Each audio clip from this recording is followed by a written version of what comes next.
All right. A very late Dynamite Delight. I just had to replay this. I mean, not replay, but redo it. Mainly due to the fact I talked too long, trying to explain what happened. Let's make it very clear. I've never denied or never hid that I am a disabled man in New York City, in America. I am disabled. Can't work anymore. I walk with a cane. And I've had a lot of problems over the last few years. But one of the things I try to do, at least I try, is to keep myself in some level of shape. Try to exercise. And the main exercise, next to walking, I try to plank. Now, even though I do have a messed up back due to the fact my hip is screwed up, I try to plank. But unfortunately, due to the fact that I forgot in the last couple of months I've been moving stuff around in my apartment, and particularly I moved my bed about a week and a half ago, and I might have hurt my back without realizing. It had been stinging the muscles. I always have that on and off if I do some stuff. But I didn't think it would mess me up really badly if I planked. And the last 4 days, I've done 2 planks. One 3 days ago for about a minute, because I used to do 3-minute planks, guys. Sometimes 4.5. Weirdly enough, I was able to do that. But I admittedly haven't done planks in over a year. Maybe at least a near year or over a year. And I did one 3 days ago. Then I did one day before yesterday. And now my back hurts. The muscles here are all messed up. My back here, and then I get spasms. That happens. So I couldn't do my Dynamite review. Sorry. That's it. That's all I'm going to say, because the last time I spoke almost 3 minutes, and I apologize. And then I realized I had to redo the video. So now it's reaching 2 minutes. Let's just do this. It's not going to be a long video, because we did get a couple of things on this show, but not much going into All In. Opening. Hangman Page talked. Did I like it? Wasn't bad. Then Moxley came out. Did I like that? No. Now, mind you, I'm not against Jon Moxley, but let's make it very clear. Jon Moxley's been in the same position for nearly 10 to 11 months now, and he's not gotten what he needs to get done. Look, we knew that Shane McMahon was going to be possibly joining, but that fell through because Shane wanted more creative control and more investment in the company, and for what rumors have been stated, Tony said no, so he didn't show up. Then we didn't get Adam Copeland winning the title. Then we didn't get Swerve Strickland winning the title. We didn't get Kenny Omega. Well, of course, he only just came back, and now he's going to be in a match with Okada, which I'll talk about briefly. But essentially, Moxley has not done well. Not because it's his fault, completely. Yes, he does have creative control, so some of it is his fault. But the rest is Tony. He just has not given us what we really need. More storytelling. Matches can't make up for storytelling. You've seen it with WWE right now. They're doing heavy amounts of matches and very little storytelling. And that sucks. Even JD's noticing it. Just Alex now noticed what I've been saying for more than 1.5 to 2 years. We have not enough storytelling. They were fine with it until finally reached the point that it sucked. So this is where we're at. Now, first match. We got, well, let me give it to you like this. Did I like the match? The opening match with Mercedes Moné and Mia Shirakawa. It was fine, but a lot of people thought that Mia was going to win. Nope. Mercedes with all 6 of her titles. Now she won another title. I don't know what promotion. She now has, 6? Not counting the Owen Hart tournament title, she now has acquired another title from another promotion that we never see what's going on in a highlight.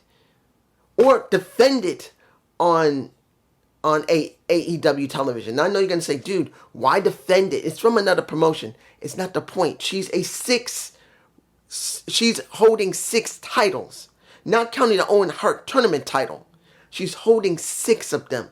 Either just let her come out with only 1 title, or at least show the other companies and highlights of what she did to get those titles and retain. They did a couple of times, but now they don't do a damn thing. So Mia doesn't win, but then the attack afterward when it came to the well, it wasn't an attack mainly. You could say seeing Toni Storm just so stoic because she's worried. Honestly, it felt like an attack that didn't need to happen. Next, the four-way match for the second spot on the Casino Gauntlet match at All In. We got... Did I really like seeing MJF win? Of course he was going to win. But seeing you got AR Fox, that I felt he was going to eat the pin. You got Anthony Bowen, who I do like. I honestly do like him, but what are they doing with him? Not much. And Brody King, who's there just for muscle. Brody is over and they don't do anything with him. They just use him like Lance Archer, but he's a good guy instead of a damn bad guy. That's what it feels like. MJF wins. Then what did we get? We get three beatdowns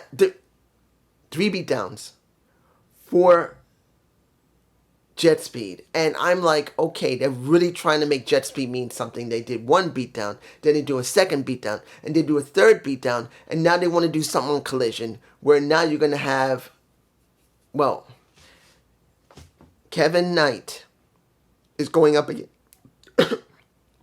Who was it? Shelton or Bobby? I don't remember which one, but either one, doesn't matter. They better do something to make this mean something before All In. You need to do more with Kevin Knight and Speedball Mike Bailey, because it's not about the Hurt Syndicate. They got enough charisma. They got enough good talkers. You don't need Bobby to talk. You don't need Shelton to talk. You just got MJF and MVP. They're the ones who do the talking. Now Kevin and Speedball got to talk. They got to give them more. You got to give them more. Just not letting them just get a beat down and show they can take it. You got to give them more character. You got to build them up to feel like something, not just in the ring. Moving on. Next, a trios match. The Bucks and Kateska versus Kyle O'Reilly, Roderick Strong, and Bandito. For what? Nothing. Except for what happened afterward. Because I'm not saying it was a bad match. It was fine. But afterward, when they were getting destroyed, when Kyle O'Reilly was being destroyed, you see Will Ospreay come out. You see Swerve Strickland come out. You see them both come out. And again, they make the offer. Hey, All In, us versus you, your EVP titles. Come on. And they say, why are we doing it? We don't give a damn. And then what they needed to do, which I'm glad they did, they addressed what would happen with those EVP positions. And they said, we don't want them. Because, one, Swerve, I don't trust Will with that type of power. And Will's going. But then he says, we're giving the power back to you because it's supposed to be Tony Khan. Of course they're going to say it. Instead of just saying it's for the people only, they threw Tony into it. They didn't need to throw Tony into it. The only thing they need to do, and this is not Will who said this, Swerve, and this had to come from Tony. This little line had to come from Tony. He had to say, not quoted, but he had to say, you two are not the true runners and owners of this company. It's Tony Khan. And guess what? Take a guess. If he owns the damn company, how come they have that much amount of power? The only thing he had to do is break their damn contract. He can just, technically, you can do a storyline. Tony could come out and simply say, you two, you're done. I'm finished with you. And they could say, you can't, we got ironclad contract. You have to pay a huge amount. Well, guess what? I'm willing to pay you a lot of money. You're fired. And then they go away. That could happen. That should happen. The only thing you have to do is just do a story where they try to cause nothing but havoc to the company, and then they can be reinstated again because there's nothing else they could do to stop them, and Tony has to bring them back. At least you could build something like that. But this, Swerve just made it very clear. Tony made this decision. Tony made this story, and it sucks. But now, to try and compensate, what do we get? It's not Swerve who says, it's Will. He says, because, what is Nick said, we're not doing it. You didn't give us anything interesting. And Will says, all right. He says to, I'm sure he says to Swerve, I got an idea. He says to them, if you do this, if we lose, both of us, We will not challenge for the world title for 1 whole year. Swerve did not like it. I don't blame him. I wouldn't like it either. But Swerve was the one who had to sign off on it because everyone do it will. But Swerve had to sign on it as well. And Swerve being pissed, he said, all right, we'll do it. And then after that, they get a match between, who was it? The Beast Mortos and Delistio. I believe his name is Delistio or Delistio. They didn't matter. And understand, I still like Black Taurus. I like the Beast Mortos. I like Black Taurus, who used to be in Impact Wrestling. But the damn thing here is this. They're not doing anything with him. And he's a good wrestler that, yes, he doesn't speak much English, but you could do something with him. But no. He was used just so Swerve and Will can get a win so they can feel dominant. Do I feel right about that? No, because Beast Mortos is basically done. Now, he wasn't one who ate the pin. It was, what was it? Delistio or Delistio.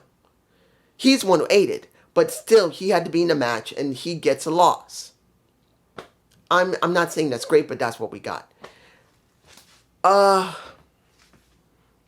did I feel seeing the Bucks in the memory lane? Because they were in California where they grew up. It's not far from Cucamonga.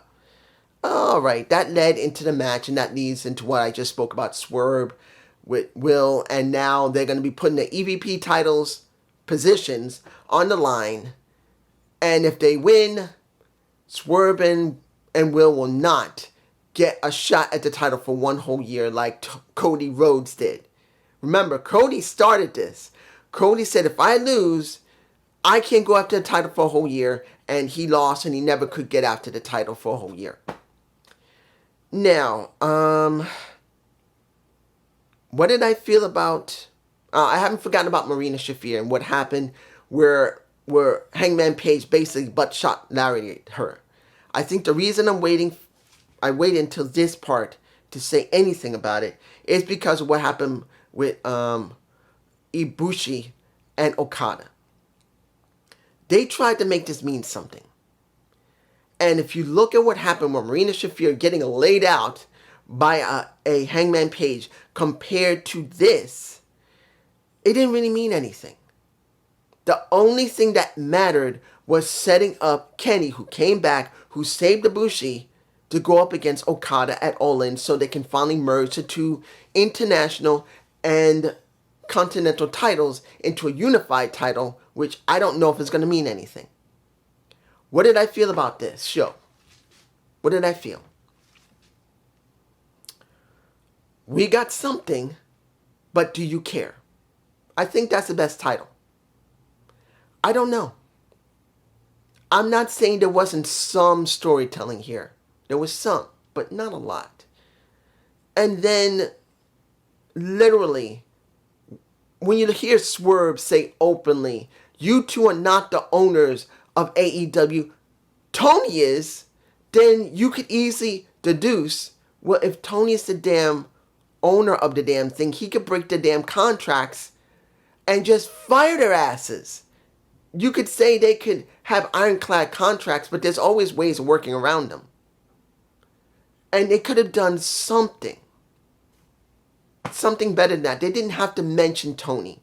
They could have just mentioned the fans, and that would have been enough. But putting Tony's name in it did not make it feel right for me personally. But this is just me, and I hope you enjoy this AEW Dynamite the Light. Please give me a comment below. I should be able to do my TNA review, but I am going to take some medicine for the muscle spasms I'm getting in my back. So if I fall out, I'll probably make the video tomorrow and I'll upload it. If I can, I'm going to do like I always say. The video will come out by maybe 12 to 1 in the morning because I do some other stuff during the night. Peace.